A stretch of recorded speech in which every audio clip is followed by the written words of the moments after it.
रक्षाबंधन के एक दिन पहले एक लड़की अपने माता पिता से पैसे लेती है कि कल रक्षाबंधन है, मार्केट जाकर राखी और मिठाइयाँ खरीद कर लाए। घर वाले पैसे देते हैं और मिठाइयाँ और राखी खरीदने के लिए वो चली जाती है मार्केट। जब 2 से 3 घंटे बीत जाते हैं तो घर वाले परेशान हो जाते हैं कि मार्केट इतना दूर भी नहीं है और उसको आने में इतनी देर कैसे हो गई। जब उसके मोबाइल में फ़ोन किया जाता है तो उसका मोबाइल स्विच ऑफ बताने लगता है। थोड़ी देर में पता चलता है कि उसका भाई भी घर में नहीं है। जब उसके मोबाइल पे फ़ोन लगाया जाता है तो उसका भी फ़ोन स्विच ऑफ बताने लगता है। और लड़की का पिता परेशान होकर के थाने में चले जाता है लड़की के गुमशुदगी होने के रिपोर्ट लिखाने के लिए। थाने में जाकर लड़की के गुम होने की रिपोर्ट लिखाता है। तब पुलिस छानबीन करना शुरू करती है। कुछ दिनों के बाद पता चलता है कि लड़का लड़की दोनों साथ में ही घर से दूर जाकर रह रहे हैं।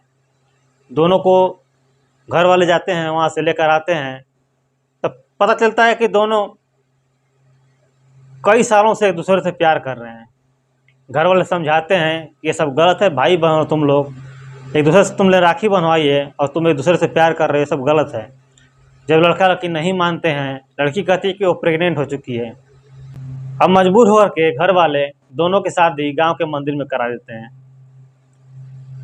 दोस्तों, इस कहानी को सुन के आप भी हैरान हो जाएंगे।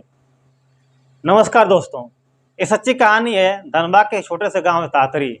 इसी गांव में एक परिवार है। इस परिवार में एक लड़की जिसका नाम चांदनी होता है। चांदनी पढ़ाई में अच्छी होती है, खूबसूरत भी होती है। चांदनी के मौसी का एक लड़का होता है जिसका नाम होता है दीपक। दीपक का घर अयोध्या में पड़ता है। दीपक अक्सर चांदनी के घर आता जाता रहता था। चांदनी से बात विचार करते, हंसी मजाक करते हुए दोनों के बीच में नज़दीकियाँ बढ़ जाती है। दोनों को एक दूसरे से बात करना अच्छा लगने लगता है। एक दिन दीपक चांदनी से कहता है कि मैं तुमसे प्यार करता हूँ। चांदनी उस वक्त तो कुछ नहीं कहती, लेकिन जब दीपक घर चला जाता है अपने, तो चांदनी फ़ोन करती है दीपक को, कहती है कि मुझे भी तुमसे बातें करना अच्छा लगता है। और उस दिन से दोनों प्यार का इजहार करते हैं और भाई बन के रिश्तों को भूल जाते हैं और एक प्रेमी प्रेमिका की तरह बातें करना शुरू कर देते हैं। धीरे धीरे वक्त बीतता है, दोनों प्रेम में इतना डूब जाते हैं कि प्रेम में गोते लगाना शुरू कर देते हैं। और एक वक्त ऐसा आता है कि चांदनी प्रेग्नेंट हो जाती है। अब इसके बारे में दीपक को बताती है। दीपक कहता है कि चलो हम दोनों भाग करके शादी कर लेते हैं। तो दोनों प्लान करते हैं। 19 अगस्त 2024 को रक्षाबंधन होता है और 18 अगस्त 2024 को लड़की कहती है कि मुझे रक्षाबंधन के लिए पैसे चाहिए, कल दीपक भैया आ रहे हैं, उनको राखी बांधनी है, मिठाइयाँ और राखी लाना है जाकर मार्केट से। घर वाले पैसे दे देते हैं और चली जाती है मार्केट। उधर से दीपक भी आता है और दोनों वहाँ से फरार हो जाते हैं।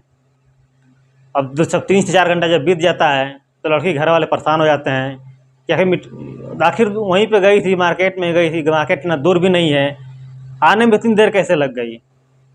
तब परेशान होकर घर वाले लड़की के फ़ोन पे फ़ोन करते हैं तो फ़ोन स्विच ऑफ बताने लगता है। थोड़ी देर में पता चलता है कि दीपक भी घर पे नहीं है। जब उसको फ़ोन लगाया जाता है तो उसका भी फ़ोन स्विच ऑफ बताता है और लड़की के पिता को शक होता है और वो अपने बेटी के गुम होने की रिपोर्ट लिखाने के लिए थाने चले जाते हैं। थाने जाकर चांदनी के गुम होने का रिपोर्ट लिखाते हैं। उसके बाद पुलिस ढूंढने में लग जाती है, छानबीन करती है। कुछ दिनों के बाद पता चलता है कि दीपक और चांदनी दोनों साथ में ही आंध्र प्रदेश के विजयवाड़ा में जाकर रह रहे हैं।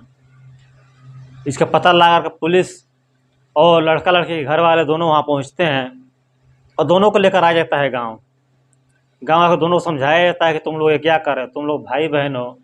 लेकिन लड़का लड़की नहीं मानते हैं, कहते हैं कि हम एक दूसरे से बहुत प्यार करते हैं, एक दूसरे के साथ ही रहेंगे, एक दूसरे के साथ जिएंगे और मरेंगे।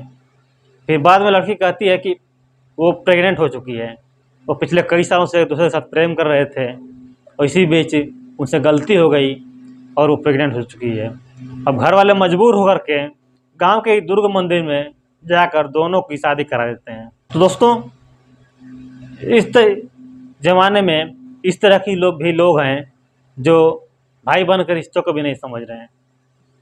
खैर, आप लोगों को ये कहानी अच्छी लगी हो तो वीडियो को लाइक करके इस चैनल को सब्सक्राइब कर लीजिए और बेल आइकन बटन को दबा लीजिए। इसी तरह कहानियाँ और घटनाओं से हम आपको अवगत कराते रहेंगे।